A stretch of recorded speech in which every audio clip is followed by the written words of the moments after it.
Hey, ladies. Welcome to Wealth Wednesday. It is Cherie in the building. Hope everybody is doing well this evening.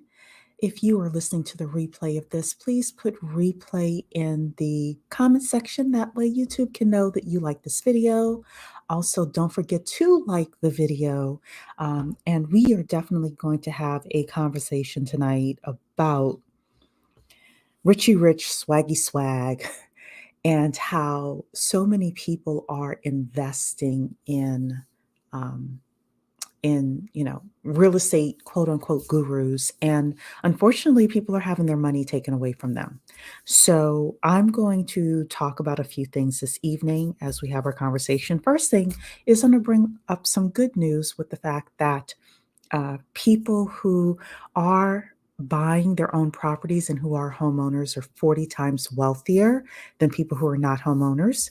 I'm going to talk about some of the recent scandals that have been happening in Black YouTube. I, of course, wanted to come last week, but your girl has been either busy or tired or both. So I'm just getting to it tonight. Um, and I'm also going to talk about ways that you can protect yourself from real estate scams, how people who actually have money and do it every day actually do it. And the reason why I'm going to talk about this and I have the ability to talk about it from this point of view is because I am a hard money lender. I broker deals for a living. I know what wealthy people who have been doing this type of real estate lending, what they actually do. So that's how we're going to break today's session down. Um, I am going to say that a lot of what I'm taking tonight is from Pocket Watching with JT. He has shown receipts. He and Eli and Tony the Closer have all shown receipts. This is getting a lot of attention. It's getting so much attention now that a lot of our WASP out there, uh, WASP stands for White Anglo-Saxon Protestants, a lot of our WASP out there are going to start putting barriers with regards to us getting into real estate. So I want you to be ready. I want you to know how to protect yourself. I want you to get in the game because so many of us are going to complain that we are being locked out. And we are able to see this train coming. And I want you to be prepared because investing in real estate is not bad. But I'm going to say it here. Listening to these urban finance street dudes, I said it. They all admit they're street dudes. I don't think that is a smart thing to do as upwardly mobile Black women. And the reason that I'm talking about it as one upwardly mobile Black woman to all of you within my audience is because I spoke with two upwardly mobile Black women who have very, very good six-figure white collar jobs telling me that they invested, one with Jay Morrison and one with Grant Cardone.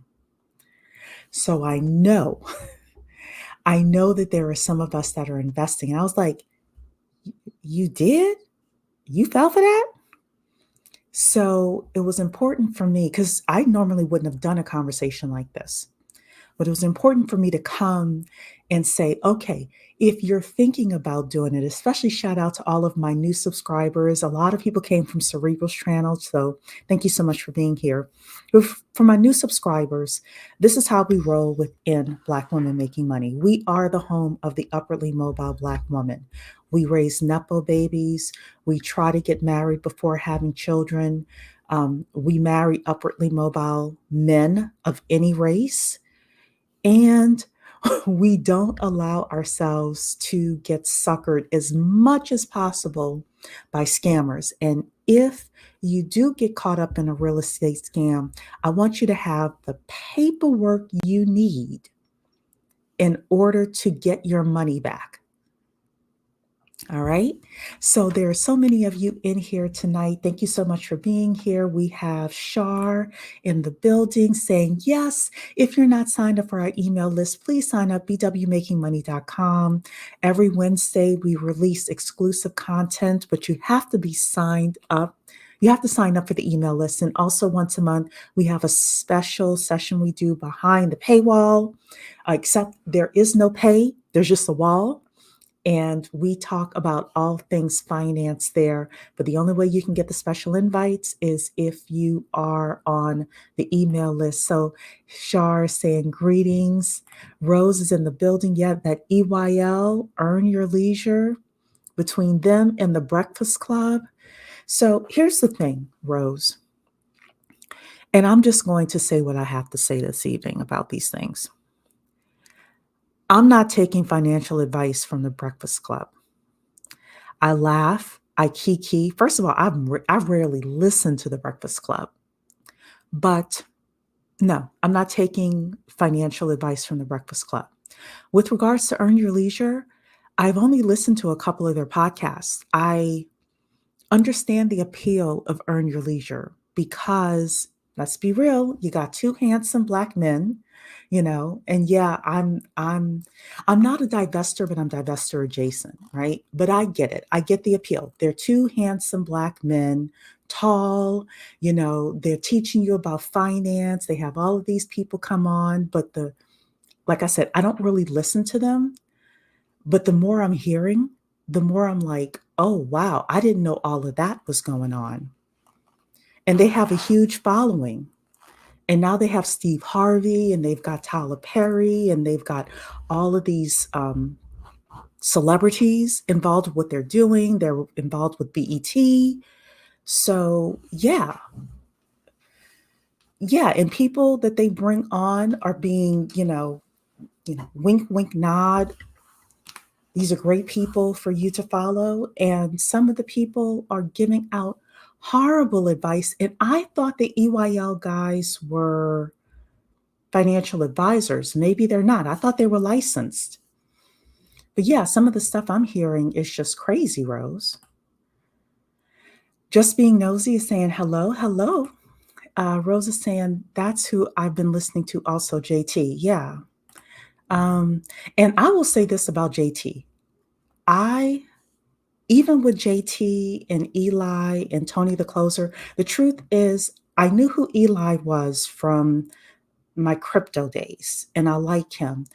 I have just started listening to JT, so I don't really have a read on him. I did see the whole kerfuffle with the EYL, but I have questions about that because some of it looks staged to me. I'll be honest with you. That was my first introduction to JT. But the shorts that he's doing and the breakdowns that he's doing, I'm like, ooh, I didn't know all of that was happening in the urban finance space. And Cherie, over on this channel, I would love to get to 1 million people. I doubt I ever will because I just am not willing to play certain games. But yeah, some of these people need to be called out for the horrible advice that they are giving. I don't listen to Urban Street Dudes. I keep scrolling. I certainly do. The minute you tell me you're a 3-time felon and then you try to give me financial advice, I'm sorry, you're not speaking to me. But the question is, why are other upwardly mobile Black women investing, giving money to these individuals? It's beyond me. Hey, Free, how you doing? I can't believe they would. Lady in Mauve, hello. I fell for Jay. I even went to a corner class. Oh, wow. That must have been back in the day. I hope you have broken free from that, Lady in Mauve. Hey, Jay Antoinette. You're saying I don't listen to these clowns. I'm sorry, I'm a snob. EYL, I keep scrolling. Yeah. They could have an angel from heaven. I'm not. I'm listening. Oh my goodness. It's easy to get suckered into foolishness when you don't know much. I know much better now. EYL was much better in 2019. Not all guests were scammers. I can agree with that. From what I understand, EYL started off very good and they took off like a rocket ship, but the content has shifted and changed. Definitely. Is that Earn Your Leisure 19 Keys, guys? Yes, my understanding is 19 Keys is part of this whole EYL franchise thing. Him 500 is another one. There are a whole bunch of them over there. And not to say that all of them are scammers. So I don't want to say all of them are scammers, but there's a lot of legal issues that many of their guests are having to the point where it sullies the whole thing. It's like, you don't know who to trust, so you don't trust any of them. Rashad was a licensed financial advisor. Troy was a school teacher. Okay, so as a licensed financial advisor, um, again, listening to some of the shorts that JT has, I'm surprised that neither of them were speaking up when they were hearing some of this advice that was being given. I don't trust Tony the closer. He looks like a, yeah. So I don't trust any of them. I don't trust any of them. I like Eli, but I don't trust any of them. But I'm glad that some of the bad advice is being exposed, and the lawsuits as well. I'm glad that some of the lawsuits are being exposed as well, so that more people don't fall victim. I guess you're saying to me, don't say that, I will get it. I'm fine with that. Yeah, urban is synonymous with degeneracy and scam. Unfortunately, because there does need to be financial YouTube channels and Instagram and TikTok that is meant for our, 20 to 40-year-old young people in a way that they can understand. Listening to somebody who's stuffy, who's a wasp, I would go listen to a 60-year-old wasp tell me about money. I'm okay with the boring. A lot of them aren't. A lot of them want to be entertained, etc. And unfortunately, you have people who have bad business. They're unscrupulous. They do bad business, and they're bringing it over into the urban finance realm. So now I can't trust any of them. You're saying I love Eli, got one eye on JT, and that is all I watch of who you mentioned. Yeah, yeah. So I'm great. I hope you are too. I'm not watching Urban Street Dudes either. Yes. Hey, True Mystique. Yeah, I don't trust those EYL dudes after they have that guy up there encouraging Black folks to engage in bank fraud. Yes. Yes. I think that was the Him 500 guy. Hard pass. Absolutely. Yep. You all were saying hard pass. So there were some grifters on the show. Let's use that since it's a better word. Okay. I agree. So let me start off with some good news, though, and then we're going to go to some of the stuff that's been happening. And then I'm going to talk to you about how to protect yourself if and when you want to get into real estate investing. Okay. So the first piece of good news is from a study that says that homeowner wealth is 40 times higher than renters. What this is saying is basically people who are homeowners are 40 times wealthier than people who are renters. And this is from April 2023. So this is a recent article here. It says here most owners have earned more than $100,000 in equity over the last decade. But discrepancies amongst racial groups persist, according to the new NAR data. I think that's National Association of Realtors, is what this is saying. So the first thing, property appreciation has surged along with home prices in the last decade, giving most homeowners more than $100,000 in equity over that time period. This is where we say the rich get richer, ladies. The rich are getting richer because they're investing in home ownership. That was why when the guy on Themis's channel, if you all listen to him, said, I would not want a woman who owns a home. It's like, okay, hard pass. Obviously, you don't know what you're talking about, right? Because if we bought our homes 10 years ago, and we bought in a multicultural area, we're looking at $100,000 in equity. There are people sitting on hundreds of thousands of dollars in equity in their homes. Okay. So, middle income homeowners have seen their properties appreciate by 68% since 2012, accumulating $122,000 in wealth, according to a new report from the National Association of Realtors. Low income homeowners who earn less than 80% of their area's median income saw $98,000 in equity gains in the same period, while upper income households who earn more than 200% of their area's median income accrued $150,000 in equity. So, ladies, these are wealth gains that are happening. We definitely want to be in the game when it comes to real estate investing. So, um, you're saying here JT hasn't been bad uh, in my opinion. Okay. I have one eye on him, True Mystique, just because of the first time I was introduced to JT was a whole EYL versus JT street thing that happened. And I have questions. Let's just say about I have a couple of questions about it because some of it looks staged to me, I'll be honest. And so from what I've observed, I've subbed for a minute, haven't heard of the other two men though, but I'm very picky about who I listen to. I have beef with him. You have beef with JT or somebody else? Um, he knows what he is talking about. He was actually saying that a woman would not want him if she was able to purchase a home. LOL. Mm, no, what he's well, we'll have to talk about that later, Shar, because I don't want to get off track. But that wasn't what he was saying. That wasn't what he was saying. He basically said he didn't want to be responsible for her mortgage that she chose.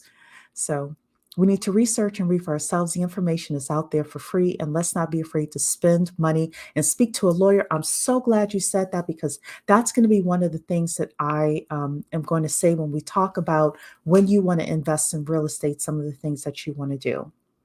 So, you're saying I agree about the staging. Yeah.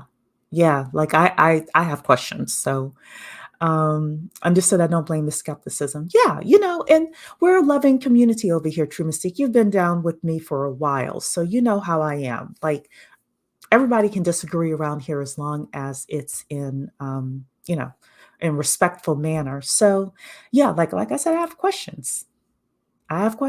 So all right, let's get down to the foolishness. So I have here, the first thing I want to show you is just the article.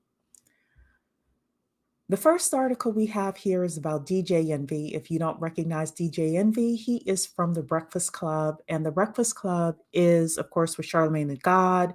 Used to be Angela Yee over there as well. And they pretty much have the ear of the community. Number one morning show, as I understand, millions of followers on YouTube, etc. DJ Envy started doing these real estate seminars, and he brought in this guy named Cesar Pena. And Cesar Pena and DJ Envy are apparently partners, and Cesar Pena is the one that people have accused of taking money from people and not returning the funds as promised. And DJ Envy is caught up in it. So we're going to read a little bit of this article, and then we're going to listen to some of the pocket watching with JT. So real estate personality DJ Envy was forced to come forward after his real estate business partner was accused of scamming people out of millions of dollars. Real estate investor Cesar Pena, known for his collaborations with radio personality DJ Envy, has been accused of scamming his real estate clients. Cesar Pena made his debut in the real estate industry in 2006. In a venture that expanded his reach, he teamed up with DJ Envy of Power 105.1 in 2018 to host a series of educational seminars across the tri-state region focused on the mechanics of the real estate business. It says here his portfolio extends to the rehabilitation and resale of homes, a venture he has been involved in for over a decade.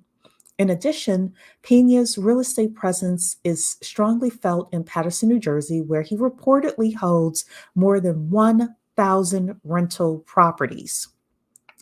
Pena's role extends beyond real estate, providing guidance and advice to high profile individuals such as Snoop Dogg, Nori, Fetty Wap, and French Montana. I'm also very leery of anybody who is super caught up with celebrities, but that's just me.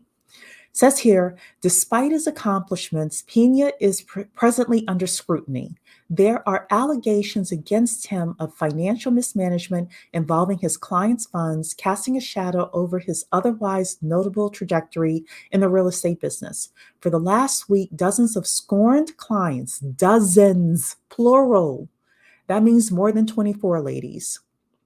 Dozens of scorned clients have been taking to social media to blast Pena, posting so called receipts showing how much money they have lost by investing. One person is supposedly out of $500,000. And another man claimed he lost $1 million. So they're going to talk. JT and Tony the Closer are going to talk about the $1 million guy. First thing I thought is, I don't want to hear about Black people needing reparations and we're so broke and things like that, because apparently we're getting money from somewhere. If people are getting scammed out of $500,000 and $1 million, I later found out it's because people are going into debt for the most part in order to get money and then putting it into real estate that they have no control over. They don't know what they're doing, etc. So that is the end, I think, of that article. Oh, no. So, you know what? I don't care about Rick Ross. Yeah, so we're done with that. Okay, so let's then go to what all the hoopla is about with regards to this. So the guy on the screen here is JT. The other guy that's going to come up is Tony the Closer. I'm going to start and stop this a little bit. Just make sure it's on here. Yep. And let's hear what's happening. Tony the Closer has a big enough platform that when they DM him or they send him information, these other big platforms blocking him don't mean that much. The victims actually get a voice. All right. So I'm going to bring Tony up now because honestly, I think it's best for him to explain the situation, how he got here. And then especially I want to do a play-by-play of a live that Tony did with DJ Envy. DJ Envy, there was enough buzz to make DJ Envy go live with Tony on Instagram. And I want Tony to go play-by-play and break this down. But let me bring Tony up first so he can explain what has been going on. Tony the Closer is in the building. What's going on, Tony? What's up, JT? I look blurry. All right. Tell him to focus the lens on you, man. See, I work by myself. Tony got a whole team. I got an autofocus lens on me. He's got a whole team that does it for him. What's up, man? How you doing? I'm doing good. Listen, people call me like, oh, JT, your investigations. Nah. I'm a reaction channel. I react to stuff. Like I react to people who file bankruptcy. Why? Because the bankruptcy is public information. I can pull that stuff. I react to people's nonprofit organizations who claim they got a nonprofit. Why? Because a tax return for a nonprofit organization, that's public information. I can read it. I can react to it.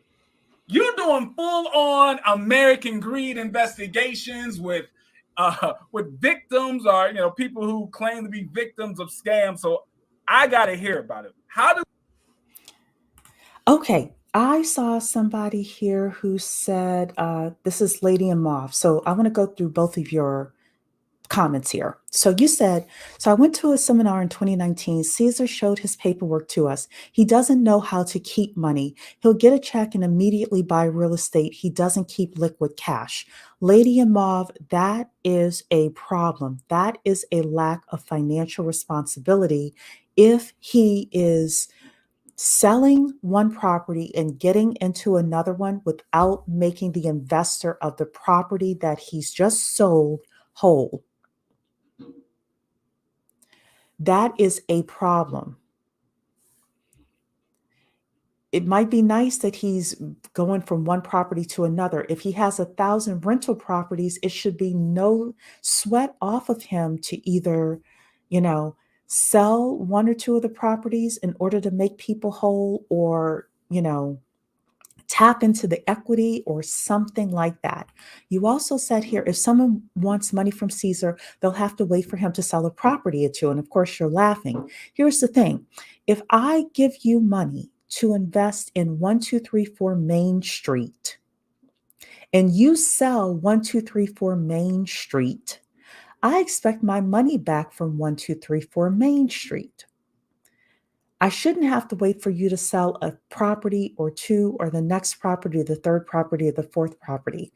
So, what I'm going to talk to you ladies about tonight, when we talk about the solutions, is you actually have paperwork, paperwork, paperwork, paperwork. You have paperwork filed with the courthouse that is attached to 1234 Main Street.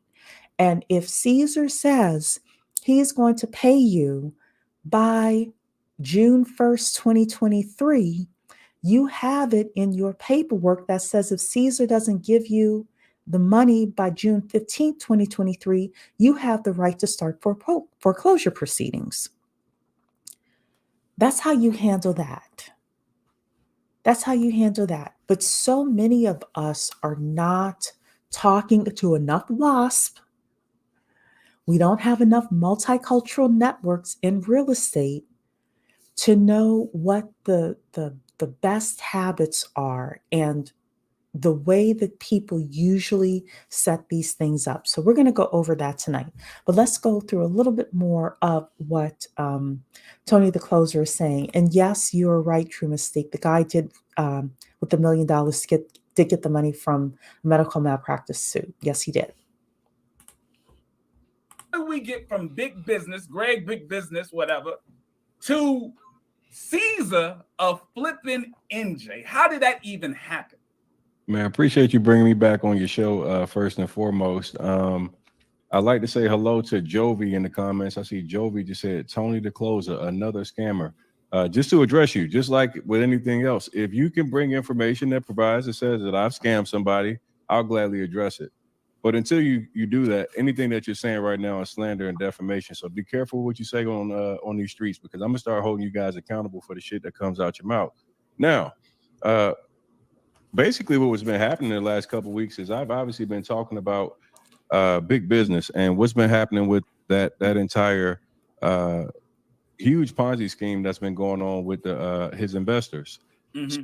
Live, and I was just So big business is another guy who is featured on Earn Your Leisure. So again, if you all want to know about all of these things with the urban finance guests, you can go to Pocket Watching with JT, but big business is, another guy that's caught up. just basically asking the investors, they're like, hey man, I just want to get a roundabout number in this current live right now. Just comment, how much money have you lost? And when I made the comment to tell people to comment how much they lost, the comments were like 20,000, 40,000, 100,000, etc. And then somebody in the comment section that had a fake page said, $1 million. Stop. I said, man, that's a fake page. I was like, I said, man, get out of here. Ain't no way. What? I was like, man, I just had to flag my, like I'm like on live, like, yeah, because the first question I would have asked is, where do you get $1 million from? No way. But apparently the guy is legit. So, man, okay, get out of here. Like $1 million. No, you don't, like, nobody has $1 million. Like, get out of here. Right. Like $1 million. And then he commented again. No, I'm serious. I invested $1 million with Caesar and DJ Envy. And then I go, whoa, I'm talking about big business now, right? Right. So this catches me just like, I mean, this is a bombshell that just comes into the comment section. I'm literally focused on big business. And this guy comes in and says, yeah, DJ Envy and Caesar got me for $1 million. I go, ain't no damn way. I said, man, you got to send a receipt. Send a receipts. Like, I'm not entertaining it. And as I'm on live, he's like, I got those, no problem. And he immediately begins to send me DMs with two $500,000 screenshots. And I actually have all the screenshots and everything here with me. So he had $500,000 cashier's checks that he allegedly gave to Cesar Pena. First of all, ladies, when you are investing in somebody's real estate project, you never, ever, ever, ever, ever, if you don't get anything that I say today, listen to this. You never give the person the money directly. You send the money to a title company. They do a title check for you so that they can make sure that that title is clear. And then you also have a lawyer set up your promissory note. And if you need a deed of trust or any other closing documents, that will be filed at the courthouse because you need to be the first lien holder on that property. How do I know that? Because that is what I do for a living. I actually am a hard money lender. I work with wealthy private individuals who are investing in real estate. And these are the things that they have to have set up in order for them to invest in properties and in a real estate. Lady in Mauve is right. People are basically doing things on a handshake. They're doing things on a handshake. They don't want to pay for lawyers. They don't know any lawyers. They don't know what they're doing. This guy with $1 million wanted to be responsible. He did try to be responsible, yet he took 7 figures with no financial literacy. I'm not saying that he's stupid. I'm saying he's not financially literate with regards to real estate investing. And who knows if he'll get his money back. So yes, you absolutely, people are saying it's all love. It ain't all love. This is business. This is business. I had a Black woman call me a couple of weeks ago. This broke my heart. She's married to this man. She's been paying the mortgage for 4 years just to find out that she is not on the mortgage and she is not on the deed of the house. They're divorcing and she walks away with nothing. We have to get to a point where we are willing to do paperwork. Paperwork, paperwork, paperwork, ladies. You're saying $1 million, like after the first 500,000, I lost it. Ain't no way I'm going to give you more. Yeah. I wouldn't have given you the first 500,000. I don't care how rich DJ Envy is. In fact, if DJ Envy is so rich, have him go to Snoop and the rest of those guys and tell them to give him money versus you coming to me. You're saying you're taking notes. Yeah, take notes. So as soon as I get through a couple of these videos, I'm going to actually give you my step-by-step list. If, you'll stay long enough, and then I'll probably like break it apart and just have it has its own standalone video as well. You're saying here, money to title company and have a real estate attorney that specifically works with private lenders. Not just any attorney. You want a real estate attorney that specifically works with private lenders. Yes. Yeah, free. I was like, wow, on the phone, broke my heart. And she's got a son. Yeah. Ugh. One day I'm going to do a whole show on Black women and our paperwork, because that's not the only story. I had another woman call me. She's going to lose a $750,000 house because she doesn't have paperwork from a family member that left it to her. But because she doesn't have paperwork, she's probably going to lose that house because the sharks want it, because it has so much equity and it's in a good part of the country. We have got to get it together, ladies. I wonder the IQ of anyone who would invest that kind of money with anyone, let alone these people. I think it's low financial literacy, Rose. I think it's low financial literacy. And the problem is we're listening to DJ Envy to get financial literacy, instead of going and listening to the boring guys who have been doing it for 20 years, who can tell you, I've gotten burned every which way. This is how you don't get burned. And they don't necessarily have a financial interest in you giving them money. Yes, get it on paper and do not feel guilty. You're absolutely right, Kay Sherelle. Context of Caesar not keeping money. A car ran into a property, so insurance sent him a check. I forgot how much. He bought 3 more properties. He may not have too much liquid cash. I don't care. I wouldn't invest with him. And I am going to say this. I can't say this with Caesar, but a couple of these other guys, Richie Rich Swaggy Swag, other guys are getting a lot of their money from street pharmaceutical people, from street people. And they're commingling your money with the money from the people from the street.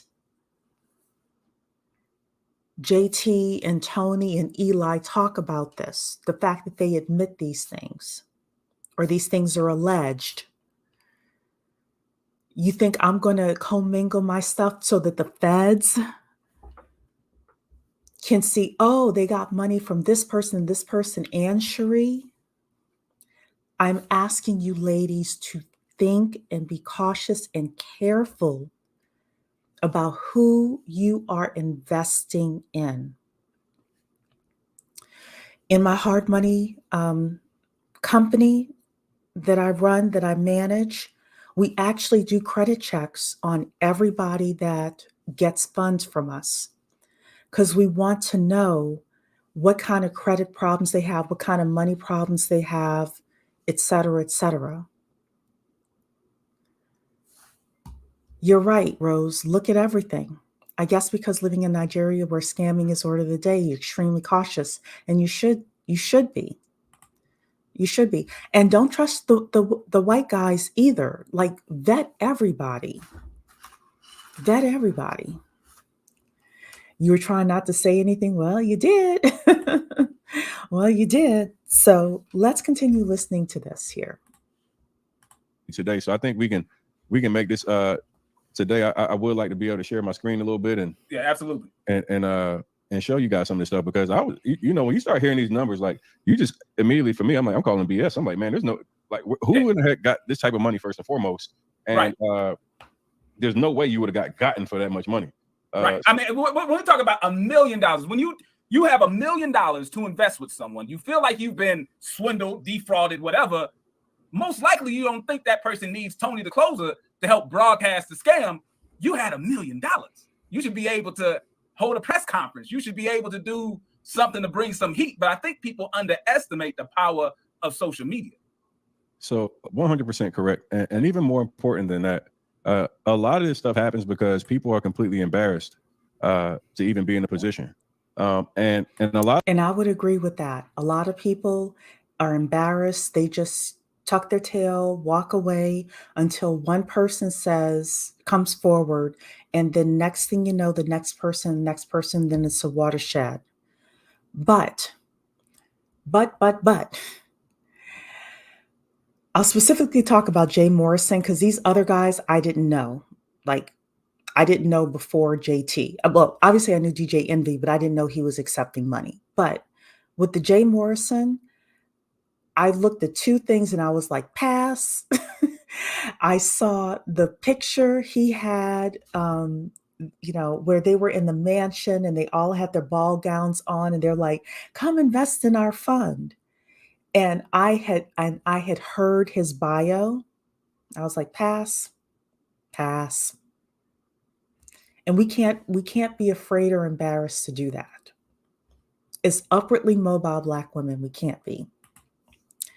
You're saying here that's dangerous. Imagine you getting charged with something like that, everybody getting locked up, and they are gonna ask how come you didn't know where the money was going. Yep. I believe in redemption. However, I'm not funding it. I'm not putting money into it. Because believe me, the feds are watching. The regulators are watching. I was saying before, Kay Sherelle, that in Maryland now, they're going to start having people get licenses all across the country. You're going to have to start getting real estate licenses in order to do flipping, in order to do wholesaling. I got my mortgage license. Now I'm able to help people with loan modifications. And I will tell you this as well. I have to get licensed in 3 states, and then my company has to get licensed as well. I'm doing some things with my boss with regards to that. It's about $2,000 for us to do all of the licensing stuff per state. For people to get real estate licenses and things like that, when we say we're going to get locked out of industries, now, if people have $1 million or $500,000 to put into investments, they should be able to put that money into getting licensed. But I guarantee you, in the next decade, I guarantee you, as these roadblocks start coming up, people are going to start complaining that they're locking Black people out of the American dream and the American financial dream. And all I'm here to say is, you ladies are being warned right now. You may want to start getting your documentation together. You may want to start taking some real estate classes, start getting licensed, things like that, because it is absolutely coming. And a lot of us are going to get locked out. You were saying, I consult with Kermit the Frog first. That is so funny.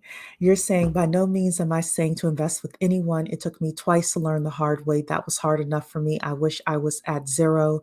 I'm happy I learned before I spent those amounts of cash mentioned. Yeah, I am glad too. I'm glad that you stopped the 2 times. Even once is awful. All of us have been taken in one way or another, and we're just here to become smarter as well. So yeah, be very cautious. Why not go to your bank, financial institutions, and learn first, and they can properly advise you? Yep. You can even go to real estate investment associations.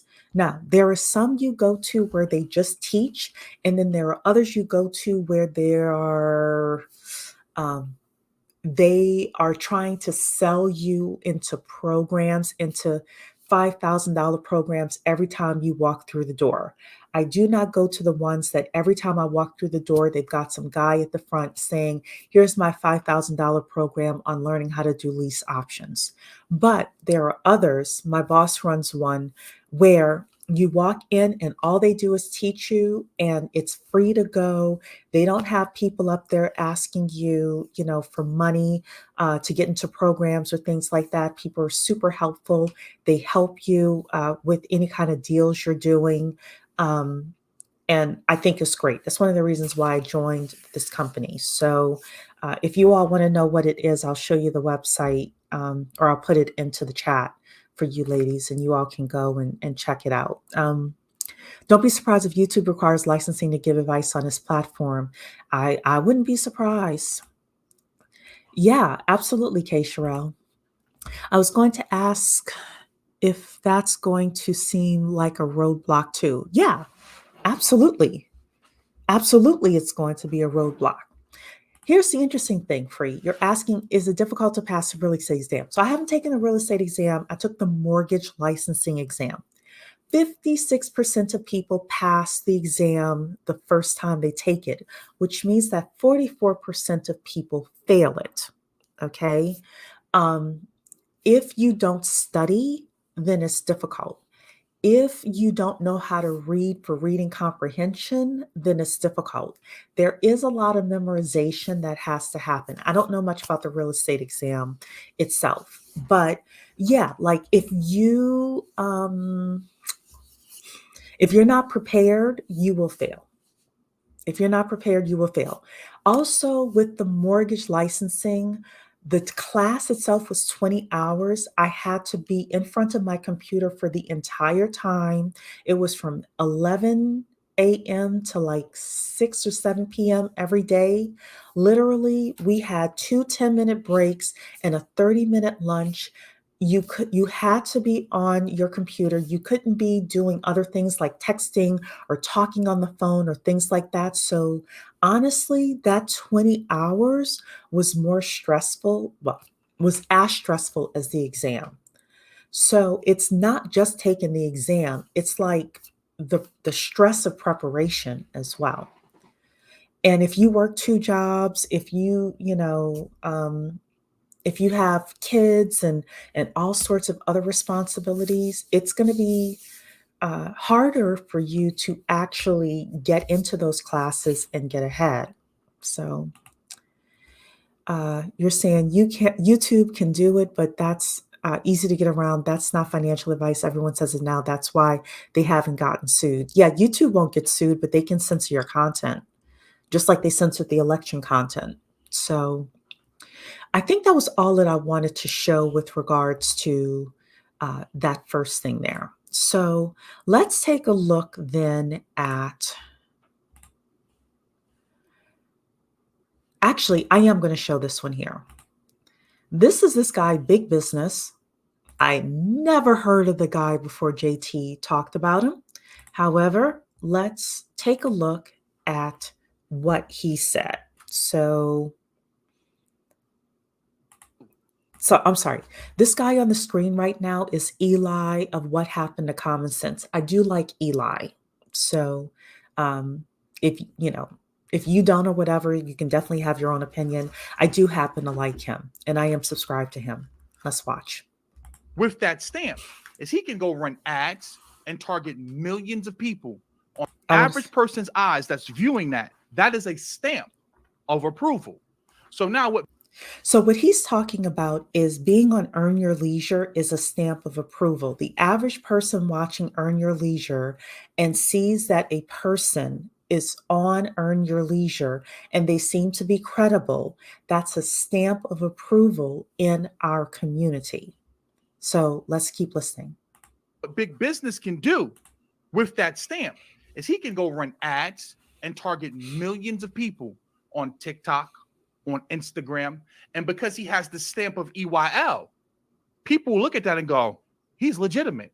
Whether or not they took the video down. And see, this is what a lot of people don't understand about these type of. So apparently EYL is now starting to take videos down of people that have been problematic in that they have interviewed.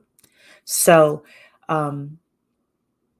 one of the things that JT and Eli are saying is that they're not doing retractions and re-educating individuals. They're just taking the videos down.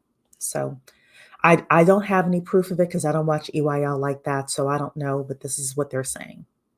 Of individuals, because now once you take the video down, great. They're still running with the fact that they were featured on EYL.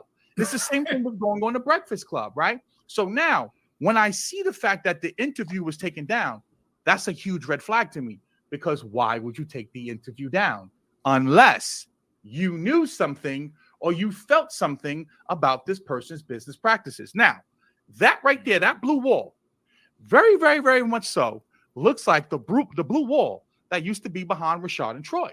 And now when you listen to the video clip, you're going to hear Rashad and Troy in the background.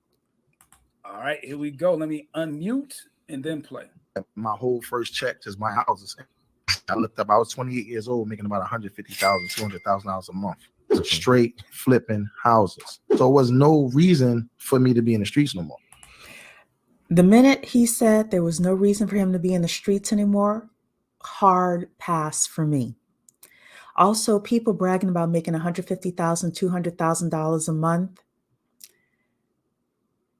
Do I think they can do it? Yes. However, I know people exaggerate a lot. So anything that they say, I'm cutting it down by half. But again, the minute he said he was in the streets, that's a no for me. And like I said, people can be redeemed. I just don't want to invest. I'm just not interested in investing like that. You know what I mean? I'm not gonna get that kind of return on my money. You know, I was able to go home and snore at night now. You know what I mean?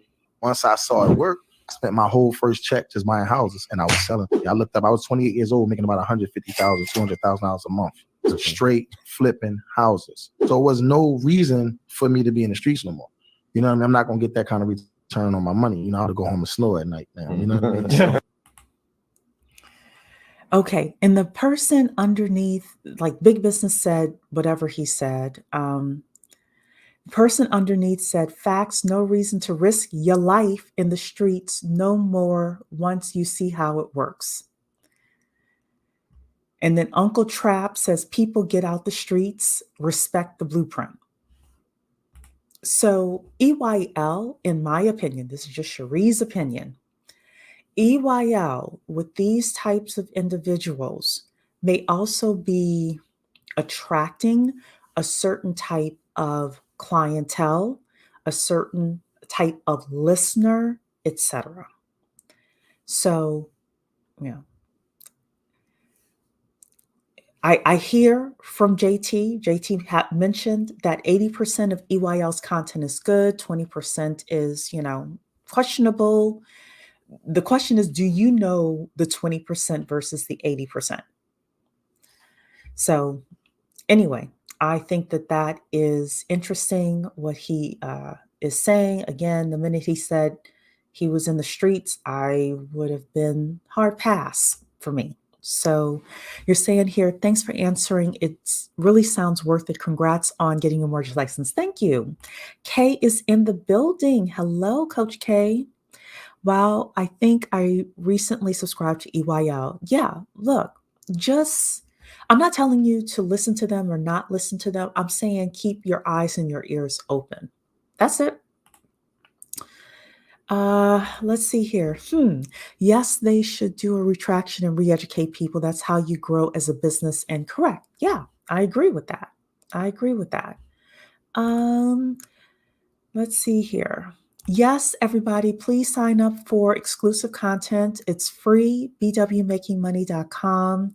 Every Wednesday, I send out a newsletter, and we also do private sessions outside of YouTube. So if you want to be in our inner circle, you definitely want to join at bwmakingmoney.com.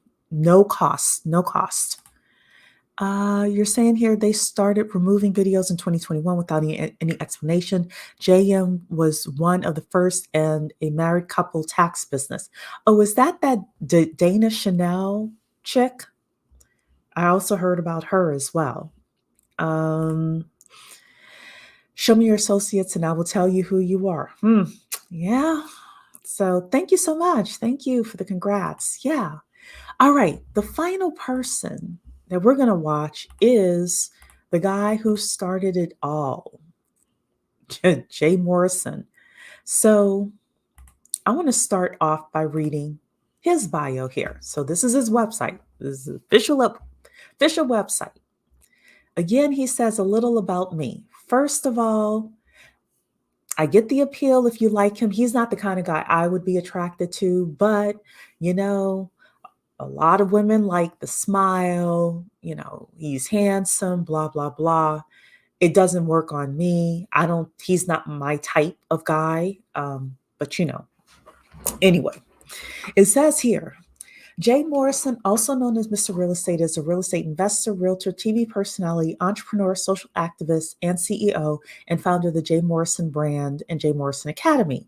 It says here, a high school dropout, at-risk youth, and 3-time felon, Jay made a major life transformation for the better over a decade ago and now uses his life experiences and personal story of triumph to empower and impact the lives of thousands of Academy students.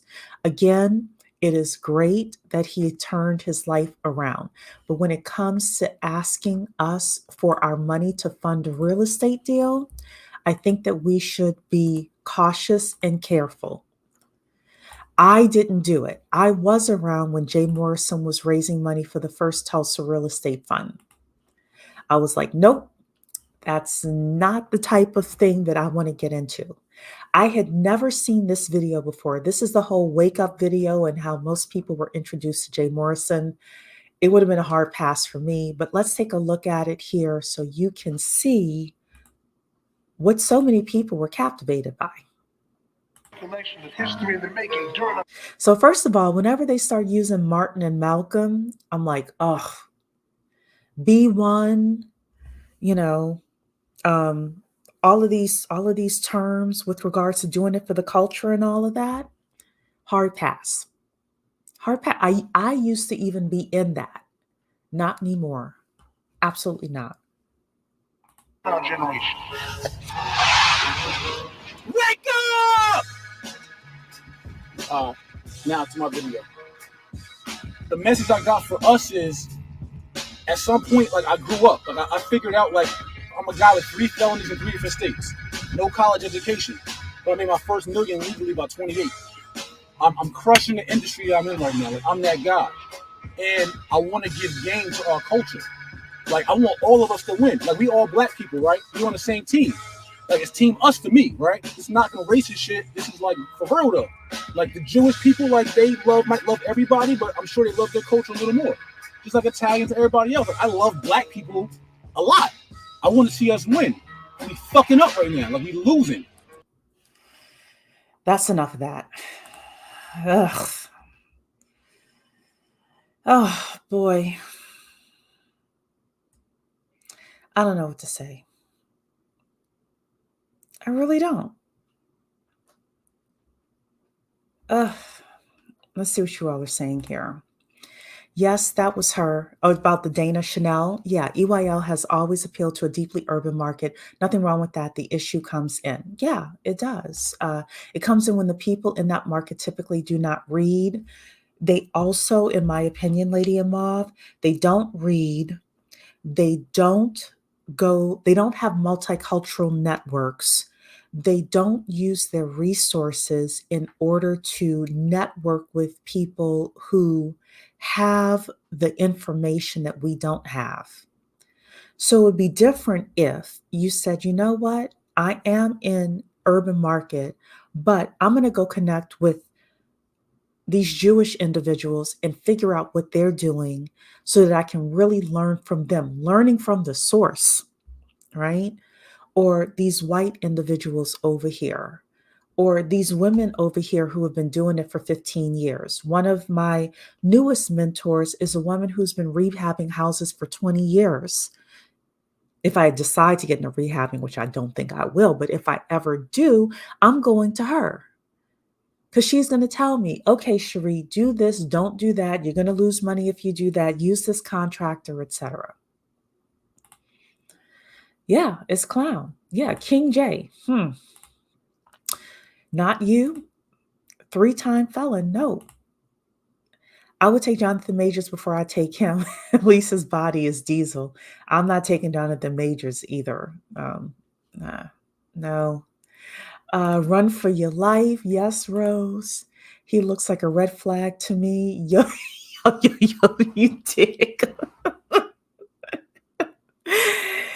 I'm just like, and I know somebody who invested in it. And if I asked other like upwardly mobile Black women, like the person I know is an upwardly mobile Black woman, I was like, why?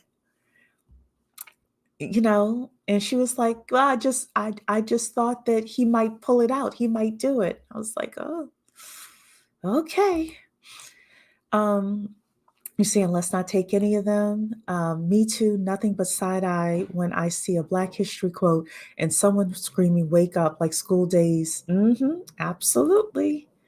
All right, so let me walk you through a little bit about some of the things that you should do.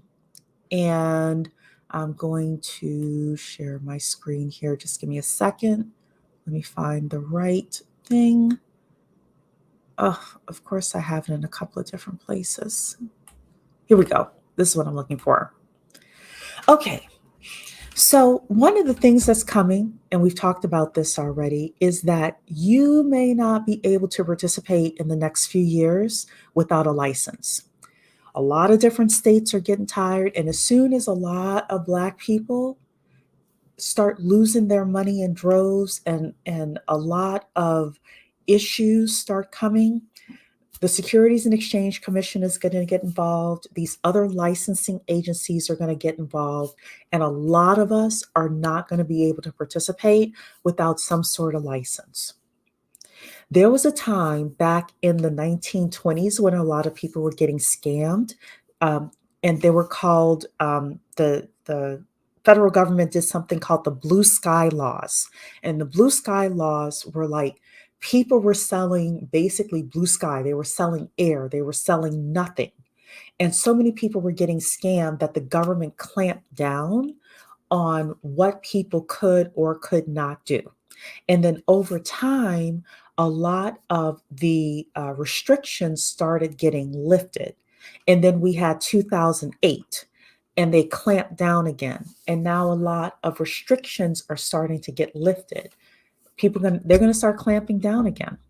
They're going to start clamping down again. So ways to protect yourself. Number one, I stay away from anybody talking B1 for the streets, all of that. That's just Cherie. And I'll admit that's recent.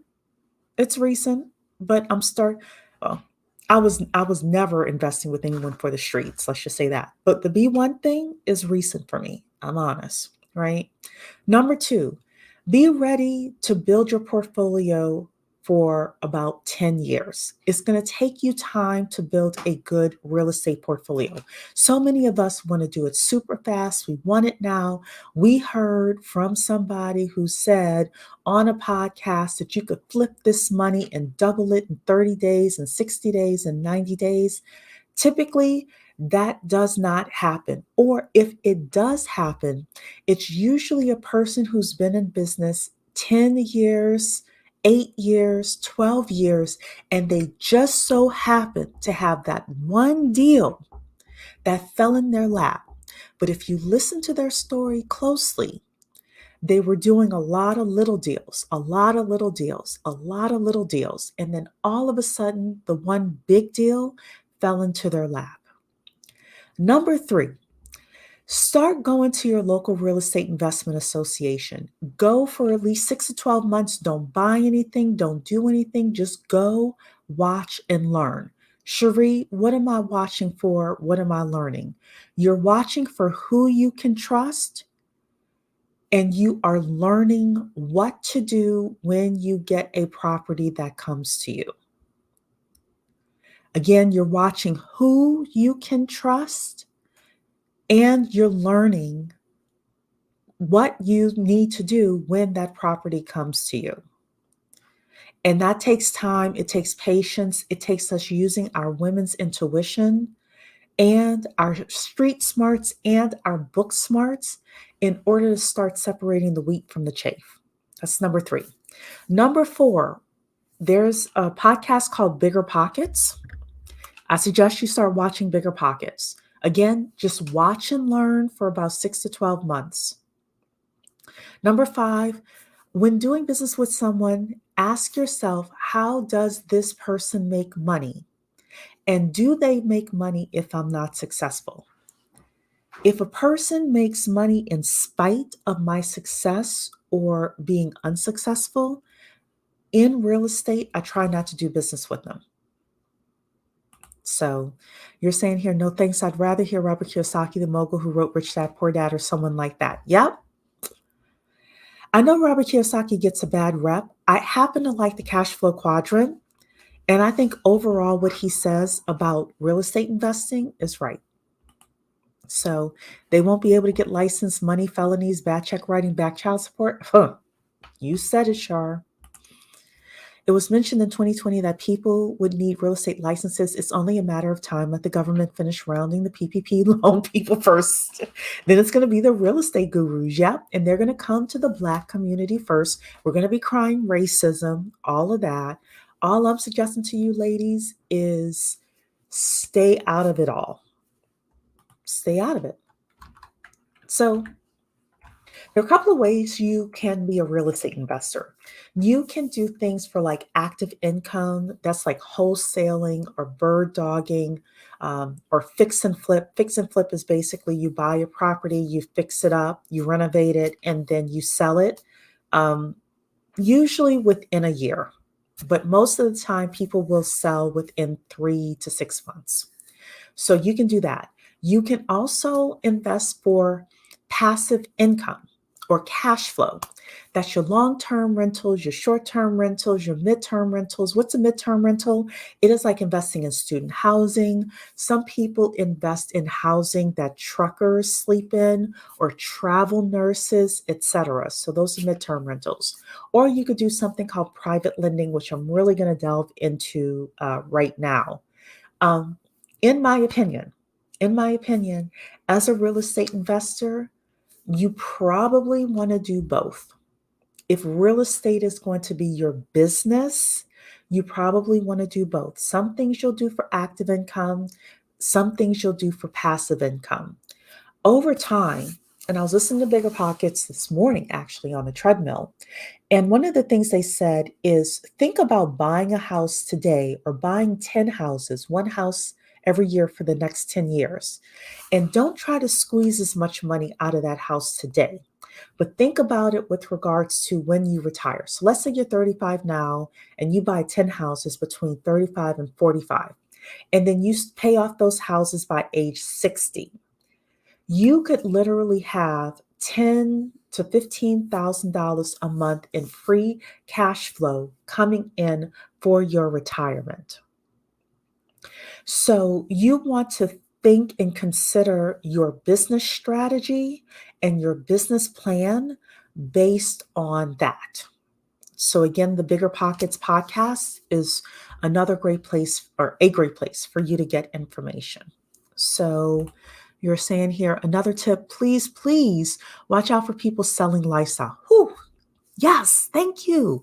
So many will show cars, homes, watches, etc. People made way more selling courses than actually making money on their own. Lady in mob, you tell the truth. Whenever I hear people tell their stories, they sell infinitely more selling courses than they did in the thing that they actually did the course about. They will do one fix and flip and sell $10 million in courses because they know how to sell lifestyle. You are absolutely right about that. You're saying yourself to Bigger Pockets. I haven't watched in a couple of years. I'll pick back up. Yeah.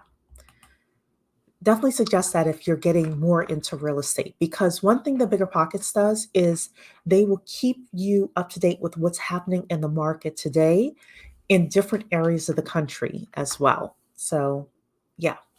All right. So the guy who invested $1 million, he overall, in my opinion, should have been going the private lender route.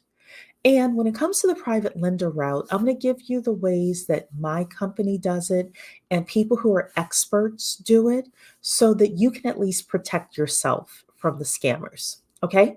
So the first thing, let's say you have a rehabber and the rehabber brings you a deal. You want to start off with asking them a few questions.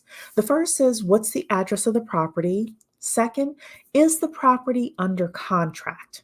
Because that'll tell you if the person is for real or if they're faking. Do they have the earnest money deposit and the ability to get the property, or do they not? Okay. Number 3, you want to ask what the purchase price is. Number 4, are they doing any kind of construction? If so, what's their construction budget? Number 5, what is the after repair value? That means after the house is fully renovated and repaired, what would it be worth based on the comps or the comparables of the other houses in the neighborhood? Next, you want to ask, what's their plan for the property? Are they going to keep the property and rent it out long term and have it as part of their portfolio? Are they going to fix the property and sell it within 12 months? And then you want to ask, how many properties have you, as the rehabber, purchased in the last 2 years? The reason you want to ask that is you want to get a feel for how experienced they are. The more properties that they have fixed and flipped, for example, over the past 2 years, the more experienced they are, the more likely they have their systems in place, they have their construction people in place, etc. So you would have more favorable terms for people who have done a lot more rehabs in the past couple of years than people who have not, or who are newbies and just getting started. All right, so let's do an example here. Let's say a person comes to you, they've got 1234 Main Street, the property is under contract. We're going to have easy numbers here. The purchase price is $50,000. The construction amount that they have is $30,000. Their after repair value, meaning that this is how much the property is going to be worth once everything is done, is about $100,000. They plan on fixing and flipping the property. And they say their experience, so they have flipped 5 houses in the last 2 years. Now, number one, people are going to prove to us that they flipped 5 houses in the last 2 years. The way that they'll do that is we will ask them for the HUD-1s that from those last 5 houses, and we will either ourselves or with our attorney or with the real estate agent that we have that we're working with, we will check out their story. Okay. But the question of the day is this a good deal? Should I loan this person the money for this deal? Well, partially. So here's how you do it. So again, with the experienced rehabber, again, if the person says, hey, I've done more than 3 deals over the past 2 years, you can consider them experienced, at least we do. In our company, we're going to verify that information. So we have them fill out what we call an experience worksheet. If you want to get access to that worksheet, you can email me. Contact@simplyfunded.com is at the bottom of the page there, my email address, and say, hey, Sheree, I just want the experience worksheet, and I'll send it to you.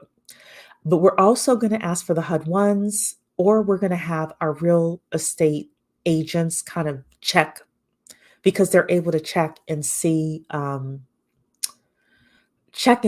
history of the properties. So that's number one. Number two is, if the after repair value is $100,000, you never, ever, ever, ever want to give the person 100% of that money. We usually lend anywhere from 50% to 75% of the after repair value. So for an experienced person, I would offer them $75,000 for the ability to purchase and rehab that property.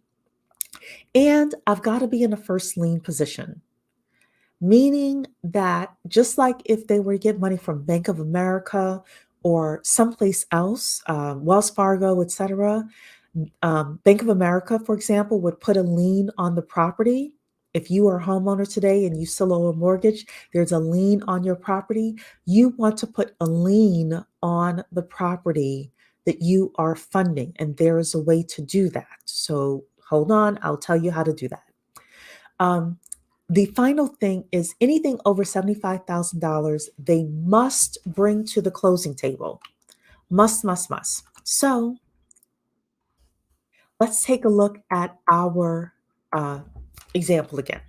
$50,000 purchase, $30,000 for construction. So in order to purchase and do the construction, it's $80,000. We're willing to fund $75,000. The rehabber must bring $5,000 to the closing table and the closing costs to the closing table. And you may say, well, Sheree, it only costs $50,000 to purchase the property. Why wouldn't I just give the rehabber the other $25,000 and they can do the construction? You don't do that because they can run off with your extra $25,000 and you will never see it again. They can run off with your other $25,000 and you will never see it again. You always do something called a construction holdback. Okay? So sometimes I will have people who need to bring $40, $50, $60, $100,000 in construction costs to the table. They have to bring it to the closing table so that we can make sure that when the property is purchased, that they have the funds to actually do the construction, do the renovations, and get the property sold so that we can get our money back. Okay? So that's very important. That's thing number one. The next thing, some private lenders run a credit check. We run a credit check. We require a 660 credit. Some lenders require a 680 or a 700 credit. Some just look to make sure you're not maxed out on absolutely everything. But, you decide if you want to run a credit check. We absolutely do. If the rehabber does not have the money, let's say that, the $5,000 plus the closing costs. If the rehabber says, I don't have the money, I don't want to put any money into it, great. That does not mean you as the lender puts more money in. That means that the rehabber has to go out and find a money partner or you do not do business with him. We don't do the deal. That protects us. Thanks, Lady and Ma, for being here. Okay. The next thing. So then the next steps is you and the rehabber, you agree on the overall terms. You'll agree on the amount you'll fund. You'll agree on the amount that the rehabber has to bring to the table, the closing table. You will agree on the interest. A lot of my private lenders are anywhere from 10 to 15% interest.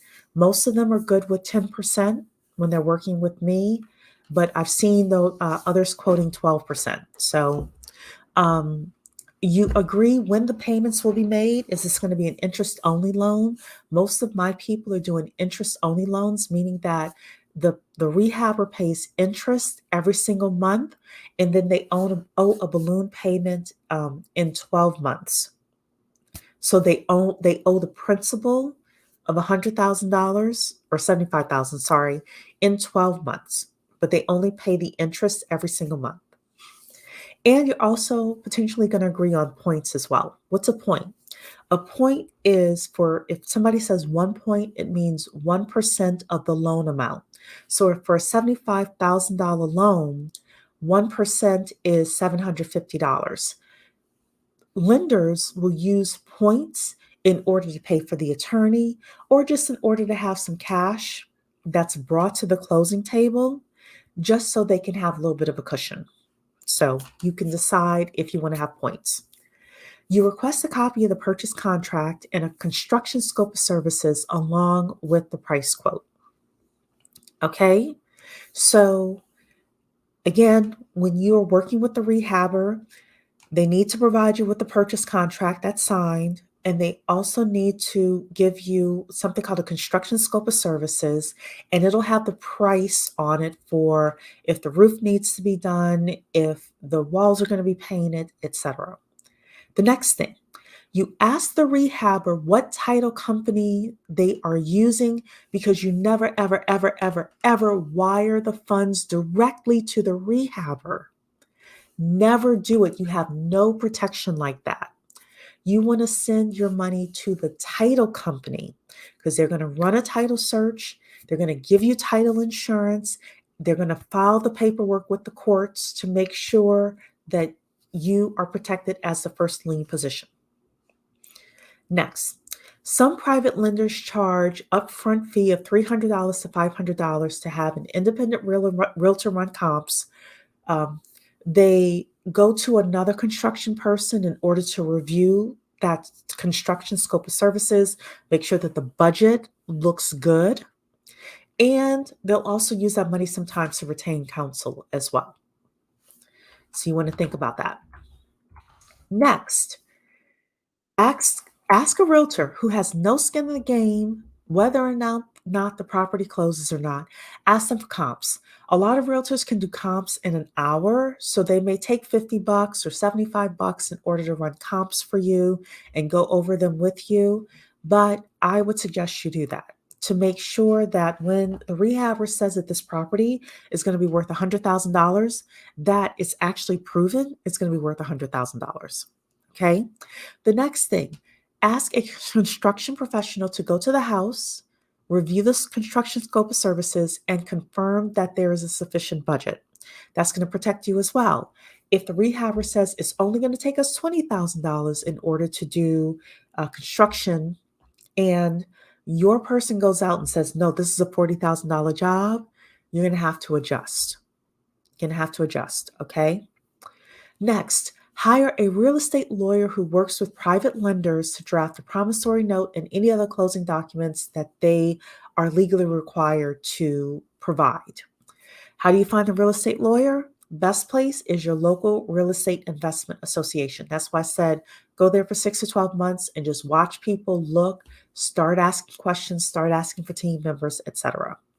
Next, the title company does a title check and offers title insurance, and the rehabber at the title company, the rehabber signs your promissory note and other closing documents at the settlement table. This protects you, ladies. Next, always hold back the construction money. Again, if the rehabber says that they have a $30,000 construction budget, at the closing table, first of all, you're going to open up a separate bank account. And at the closing table, you tell the title company that that $30,000 comes to you. It goes into an escrow account that you as the lender hold onto. And you agree to release those funds in 4 to 6 installments. So pretty much $30,000 budget, you can release it in 4 installments. So this is what you do. The rehabber is going to do 25% of the work. Then they're going to come to you and they're going to say, Shar, I've done 25% of the construction work. I'd like my first draw. That's what they call it, a construction draw. Then your construction professional goes to the job site. They make sure 25% of the work is done. They check the work. They may send you video, pictures. Of course, with AI now, you got to be careful of them doctoring stuff. So, you may want to double check. But once they confirm that 25% of the work has actually been done, you release the first draw, which is about $7,500. Then the rehabber is going to do another 25% of the work. They're going to contact you and say, hey, I'm ready for that second draw. And you're going to basically rinse and repeat that whole process. If you live close enough, a lot of people suggest that you start your lending within 2 hours of where the house is. So that way you can do pop-up visits as well and make sure stuff is actually getting done before you release all the draws. Okay? That is going to protect you as well. So if they stop making interest payments, you call your lawyer and you start foreclosure proceedings. Once you get the foreclosure and the property is with you officially, you can either sell the property without the construction being complete, or you can use the construction funds to complete the renovations and then sell. But that is the process. That's why it's so important for you to go to a title company and for you to have the right documents that are filed so that you are the first lien holder and you are able to foreclose if anything goes wrong. That's also the reason why you hold back on your construction dollars and you do not fund 100% of the value of the house. Okay? Because that's how you'll lose money. So I would encourage you to stay safe as a real estate investor. Rule number 1 is Warren Buffett's rule, which is don't lose money. And his rule number 2 is don't forget rule number 1. The second is, y'all know I'm a fan of multicultural networks. Get yourself some WASP real estate friends who have been in the game 10 plus years. Start looking at them, start asking them questions, especially when they don't have a vested interest in the deal that you're doing. The next thing is, of course, talked about it all. Be cautious with these urban finance shows. Just be cautious. Be cautious, be careful. So, with that, you're saying here some of those PPP loan people completely told on themselves, new house in a Maybach. Did they really need that for business? Oh, I'll just write this off. Yeah. And got a Bugatti with the t-shirt side hustle and DoorDash. Yes. Okay, everybody. Thank you so much for being here. Don't forget to sign up, bwmakingmoney.com, bwmakingmoney.com. That is where you get exclusive content, no payment. We're growing our YouTube channel. Please like the video on your way out. Make comments if you're listening to the replay, etc. And I hope to see you ladies probably in a couple of days. Yes. All right. Take care.